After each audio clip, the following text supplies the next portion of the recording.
This lecture is on the risk and return of portfolios. I'm your professor, Dr. Stephen Haggard. First of all, let's cover some vocabulary. Expected return is the return we expect a stock to earn over the next period. Could be 1 day, 1 week, 1 month, 1 year. We could also think of it as a forecasted return. Now, what we know about forecasts is that they're wrong. So this is just our very best guess of what return is going to be. Then we have return variance and standard deviation. These are statistical measures of dispersion for return.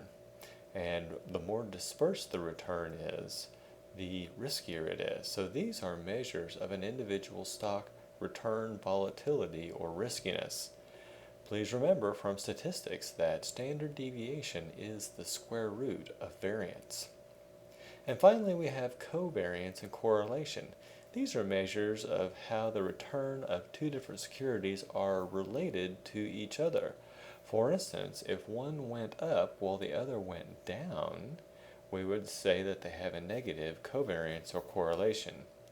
We'll show you how to calculate these later in the lecture. We're going to work an example to teach you how to calculate expected return and variance of those returns. We have two stocks here. The first is called SuperTech and the second is called Slowpoke. And both of these stocks exist within the same economy. And that economy experiences 4 different states: depression, recession, normal, and boom. And those states of the economy occur with the following probabilities: 10%, 20%, 50%, and 20%.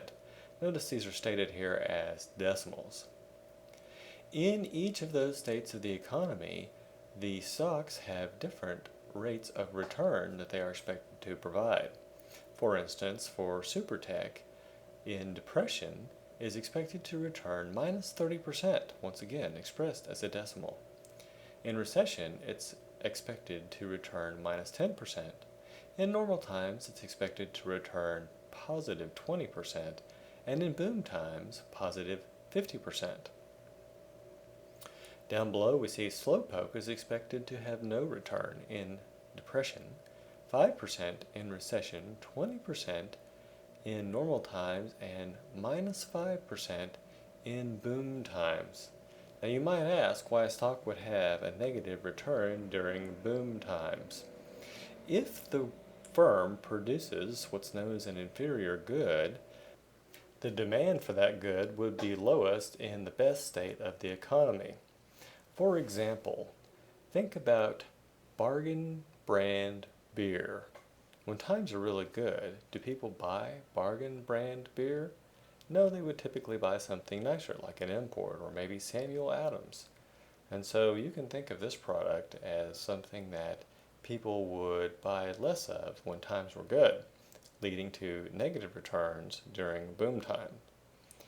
The next step in this situation is to figure the expected return for both stocks. How do we do that? We do that by multiplying the probability for the state of economy times the rate of return for the stock in that state of the economy. For instance, for SuperTech, we would multiply 0.10 times minus 0.30. We would then also multiply 0.20 times minus 0.10, multiply 0.50 times 0.20, and 0.20 times 0.50 to get 4 products. A product is what results from multiplying two numbers together. Okay, now we're going to add those 4 products together, and when we do that, we get the expected return. Pause the slide at this point and see if you can come up with an expected return of 0.15 for SuperTech. We can also do the same thing for Slowpoke. We could multiply 0.10 times 0, 0.20 times 0.05, 0.5 times 0.20, and 0.2 times minus 0.05. And we can add those 4 products together and we'd come up with an expected return for slowpoke of 0.10. Pause the audio now and try this for yourself. Okay, now that we have expected returns for both SuperTech and slowpoke, we can figure out the deviation from the mean, or expected return, for each state of the economy for each stock. We do this by taking the return in that state of the economy minus the expected return. For example, for SuperTech in depression, return sub A is minus 0.30, and we're going to subtract 0.15, the expected return from that. The result, minus 0.45. Similarly, we're going to take minus 0.10 minus 0.15, the expected return, and get a deviation of minus 0.25. For normal economy for SuperTech, we are going to take 0.20 minus 0.15 to get 0.05. And for Boom, we're going to take 0.50 minus 0.15 and get 0.35. The four numbers we've just calculated are called the deviation from the expected return. Moving on, the squared value of the deviations is merely squaring the deviation from the expected return. So when we square minus 0.45, we get 0.2025. What happened to the minus sign? Well, when you square things, the minuses go away. In fact, that's the purpose of squaring the deviations here, is to get rid of the directionality of the deviation and leave something that's only related to the magnitude. We do the same thing with minus 0.25 and come up with 0.0625. If we square 0.05, we get 0.0025, and if we square 0.35, we get 0.1225. Those are the squared values of deviation, also known as the sum of the squared deviations, or SSD. Now there's just one step left to figure variance. What we're going to do is take the probability of the state of the economy, multiply it by the squared value of the deviation for that state of the economy to come up with a product. For instance, in depression, 0.10 times 0.2025 gives us 0.02025. In recession, 0.20 times 0.0625 gives us 0.0125. In normal times, 0.5 times 0.0025 gives us 0.00125. And in boom times, 0.2 times 0.1225 is equal to 0.0245. Now what do we do with all that? We're going to add those four products together to come up with something called variance. Now variance, in this case, when we add all that together, is 0.0585. Variance isn't very useful for us because variance is in terms of percentage squared. Notice that our deviation from expected returns is basically in percentages. So when we square that, we come up with percentage square. We're adding a bunch of percentage squares together, so we're still in percentage square. How can we come up with a more meaningful number? Let's just take the square root of that, and that will tell you what the standard deviation of returns for SuperTech is. Also, we can do similar for slowpoke. So what I'd like for you to do is to pause this presentation and make sure that you can reach these numbers of variance for both SuperTech and slowpoke. Okay, so we've been able to figure out the expected return and the risk or volatility as measured by variance or standard deviation for individual stocks. But we'll soon see that it's how stocks move relative to each other that matters when we get them into portfolios. And so now we're going to move on to some measures of stock return relatedness. These are called covariance and correlation. And much like we figured variance in order to get standard deviation, we're going to calculate covariance in order to get to correlation. Now notice we've got the same states of the economy as previously with the same probabilities. And we've also got the same deviations from expected returns as in the previous slide. But this time, both stocks are sitting side by side in the table instead of one table dedicated to each stock. And the reason we're going to do that is because we're going to multiply those deviations together. And so taking column 3 times column 4 gives us column 5, which is the product of the deviations. Now, why is that important? Well, if both stocks are moving in a positive direction, when you multiply them together, you get a positive product of deviations. If both stocks are negative, then when you multiply them together, you get a positive. And so a positive product of deviations means that the stocks are headed in the same direction. And therefore, if we get a negative product of deviations, as we do during boom times, then we know that the stocks are headed in opposite directions.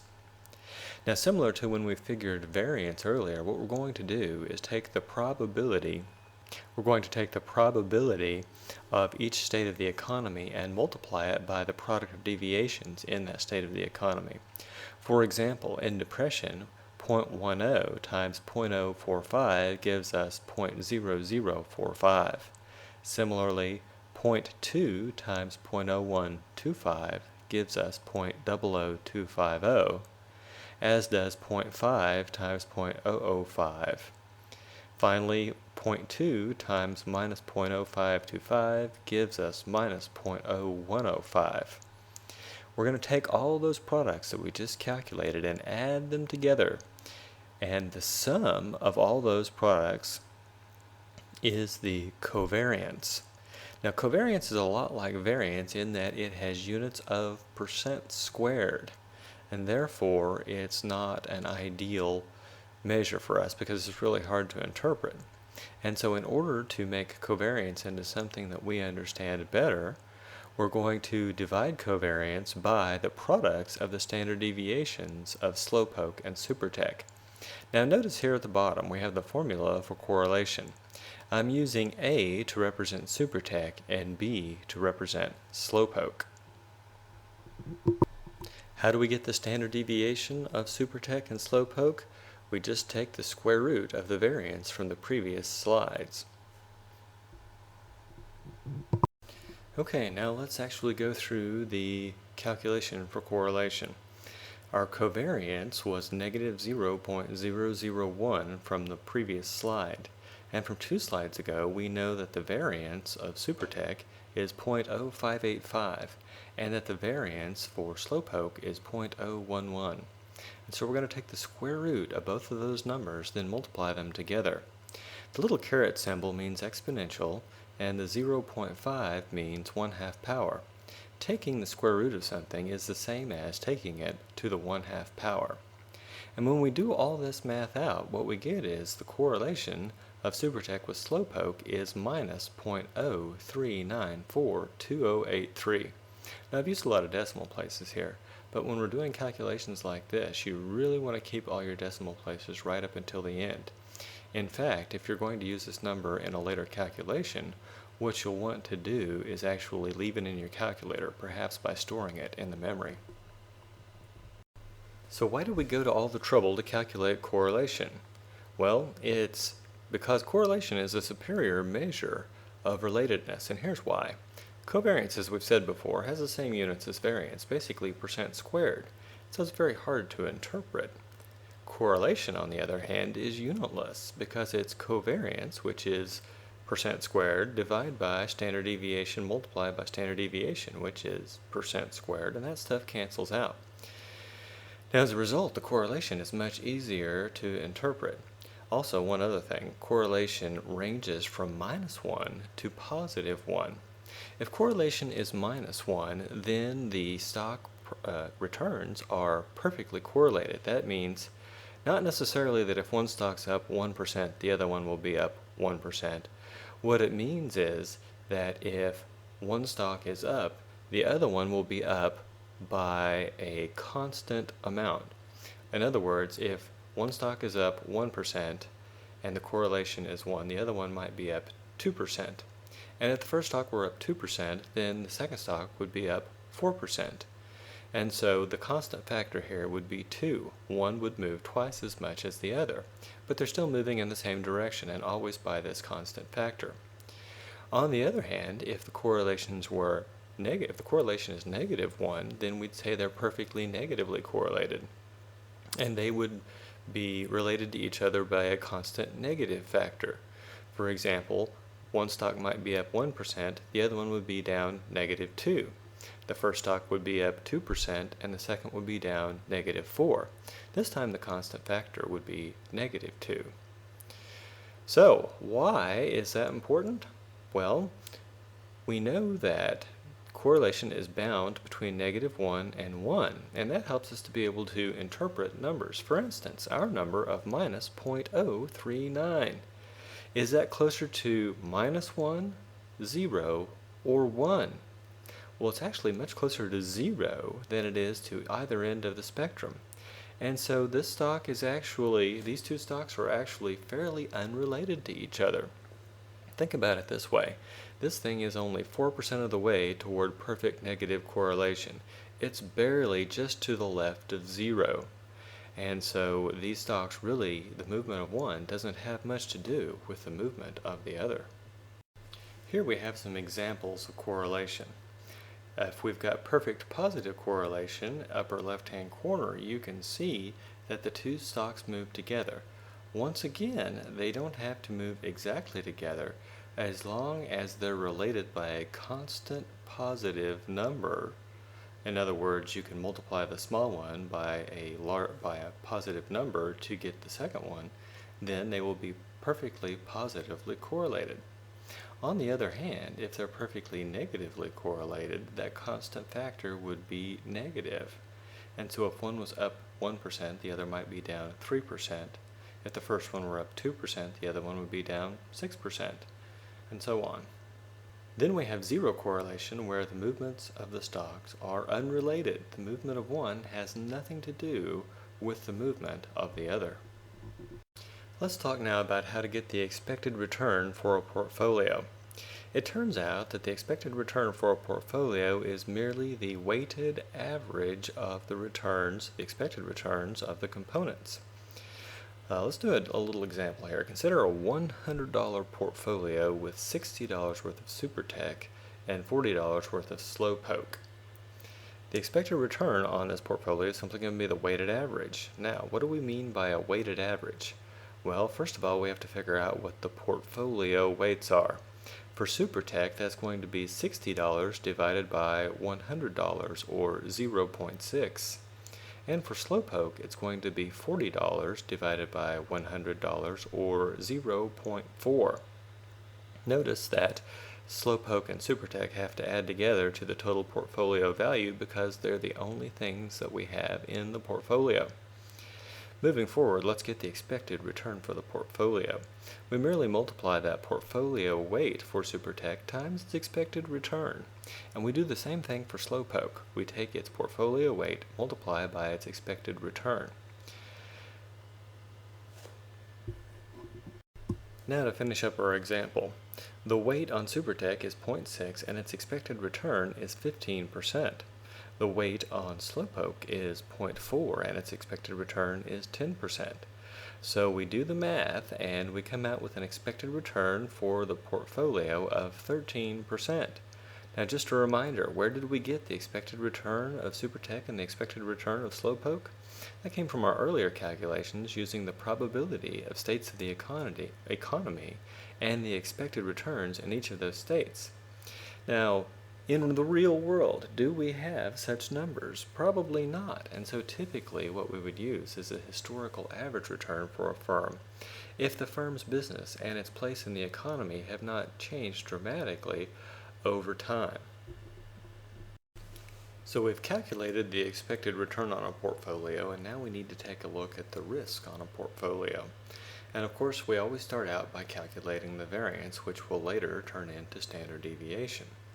For a two-asset portfolio, which is what we're looking at, the variance is given by this formula. The variance of the portfolio is equal to the weight of A squared in the portfolio. So that's the same XA we looked at when we were doing expected return, only this time we're squaring it. And we're going to multiply that by, and that symbol there is sigma. That's a Greek letter. And sigma squared is a way of representing variance. And so sigma squared sub A is actually the variance of supertech. X sub B means the same thing as in the last slide. We have the weight of slowpoke in the portfolio, and we're going to square that and multiply it by the variance of slowpoke. And then we're going to add another term here. 2 times the weight of supertech times the weight of slowpoke times that thing on the end is the covariance of supertech with slowpoke. Now, don't be confused because there's no squared on that. It still has the same units as variance.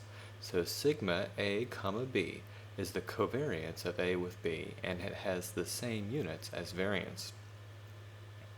And so we're going to plug all these numbers in. We've got them from previously. XA is 0.6, the variance of A is 0.0585, XB is 0.4, and the variance of B is 0.011. And then we've got all those things, the weights repeated there with multiplied by 2, and we're going to multiply by the covariance of supertech with slowpoke, which we calculated to be minus 0.001. And if you do all that math out, you'll see that the variance is 0.02234. Now, how should you do this in your calculator? Well, if I were you, I would calculate each of the 3 chunks separately and store it. For instance, 0.6, hit your squared button, multiply by 0.0585, and hit store 1. Store is STO on your calculator. And then I would say 0.4 squared times 0.011 equals, and hit store 2. And then finally I would say 2 times 0.6 times 0.4 times 0.001 plus minus equals, and store 3. Then you can just recall 1 plus recall 2 plus recall 3 to get the variance. Now remember, variance isn't of much use to us by itself. We need to find out what the standard deviation is.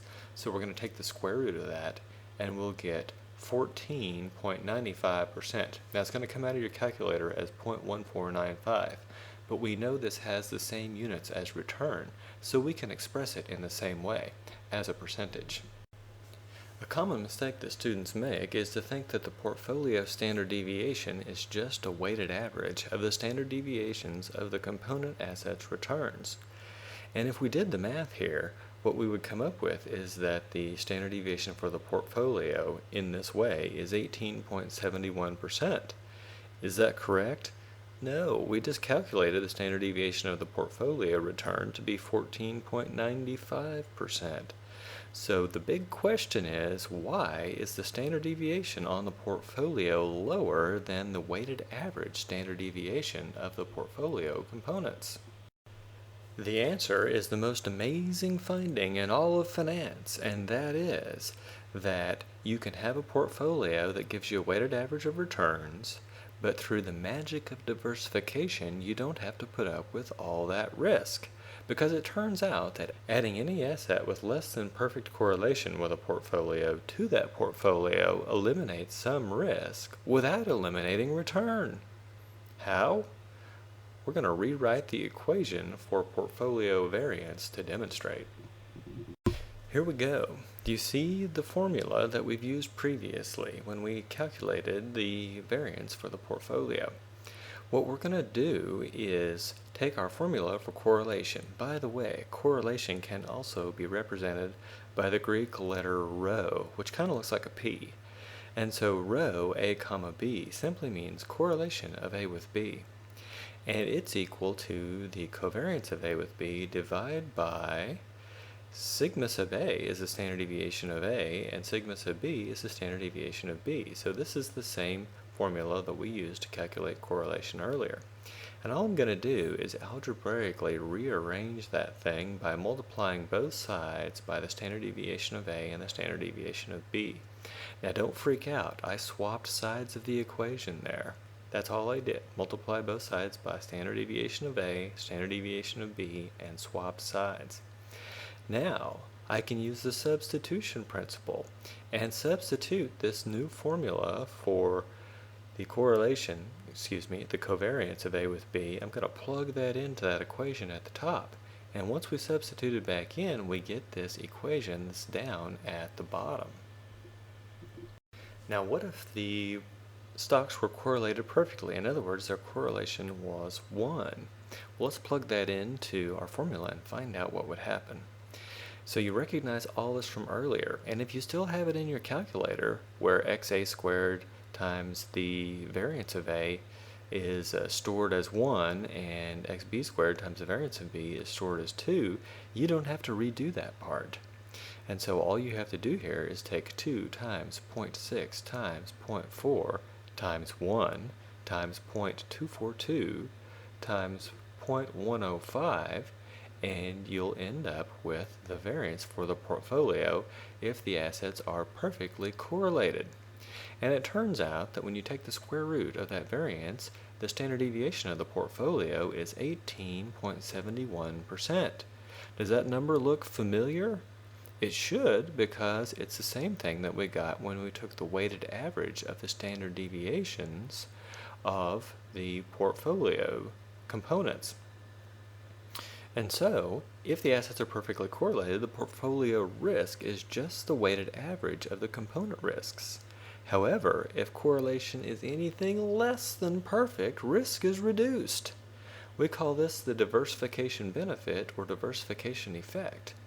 Now, here's a question. Do the assets have to be negatively correlated to gain diversification benefits?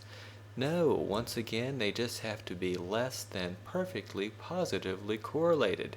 They could be correlated 0.99999, and you could still gain a small amount of diversification benefit. Now let's look at a real-world example of how diversification works.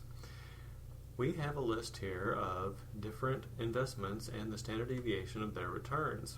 And the one at the top is the S&P 500 index. You can think of the S&P 500 as being a portfolio of 500 different stocks. And below that, we have companies that are part of the S&P 500. What I want you to notice from this is that the standard deviation of the S&P 500 is lower than any one of the single components that's listed below. The reason for this is the magic of diversification. These stocks are not perfectly positively correlated, so we're able to get rid of some risk by holding them in a portfolio. Is it always the case that every single stock in a portfolio will have a higher standard deviation than the portfolio itself? No, it doesn't have to be that way. And in fact, I bet we could find some stocks in the S&P 500 that have a lower standard deviation than the index itself. But it's entirely possible to have a portfolio with a lower standard deviation of returns than every single individual component of that portfolio. By the way, that's a test question that finance professors love to ask. Is it possible to have a portfolio with a standard deviation of returns lower than every single item in the portfolio? The answer is yes.